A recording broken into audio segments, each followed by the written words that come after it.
Latest updates కోసం ఎల్లప్పుడూ చూస్తూనే ఉండండి 37 న్యూస్. కార్పొరేట్ కంపెనీల యజమానులు వేలాది లక్షలాది కోట్ల రూపాయలు బ్యాంకుల ద్వారా అప్పులు పొంది వ్యాపారాలలో నష్టం వచ్చిందని చెప్పి లేదా తప్పుడు లెక్కలు చూపించి లక్షలాది కోట్ల రూపాయలు బ్యాంకులకు ఎగవేసి ఈ దేశాన్ని వదిలి పారిపోతున్నారు. వాళ్ళు బ్యాంకుల దగ్గర తీసుకుంటున్న అప్పులు ఒక రకంగా బ్యాంకులను మోసగించాలన్న ఉద్దేశంతో తీసుకొని ఆ కంపెనీలు దివాలా తీసినాయని చెప్పి బ్యాంకులను మభ్యపెట్టి దాదాపుగా 14 లక్షల కోట్ల రూపాయలు 10 సంవత్సరాలలో బ్యాంకులకు కార్పొరేట్ వ్యాపార సంస్థలు ఎగవేయడం జరిగింది. కానీ రైతు ఈ దేశంలో ఏ మూలన ఉన్నా, అది హర్యానా కావచ్చు, పంజాబ్ కావచ్చు,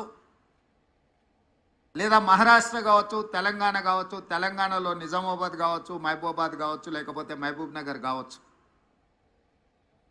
రైతు 10 మందికి సహాయపడడానికి, 10 మందికి పట్టెడు అన్నం పెట్టడానికి, తన అప్పుల పాలైనా సరే తన వృత్తిని మానొద్దు, 10 మందికి ప్రయోజనం చేకూరాలి అని చెప్పి క్రాప్ లోన్ తీసుకొని వచ్చి పెట్టుబడిగా పెట్టి పంటలు పండిస్తే ఆ పంటలకు సరైన గిట్టుబాటు ధర రాకపోవడమో, పంట ఆశించిన మేరకు ఉత్పత్తి జరగకపోవడమో, వివిధ కారణాల చేత రైతు నష్టపోయి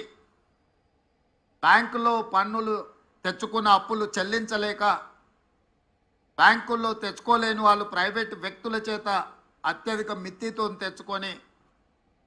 వాళ్లకు చెల్లించలేక అప్పులవాడు ఇంటి ముందుకు వస్తే కుటుంబ సభ్యుల ముందు, భార్య బిడ్డల ముందు ఆత్మగౌరవం దెబ్బతిని ఏ సొంత పొలంలో సిరులు బండాలి అని ఆలోచన చేసినరో అదే సొంత పొలంలో పురుగుల మందు తాగి ఆత్మహత్యలు జరుగుతున్న విషాదకరమైన సంఘటనలు ఎన్నో మనం చూస్తున్నాం. అందుకే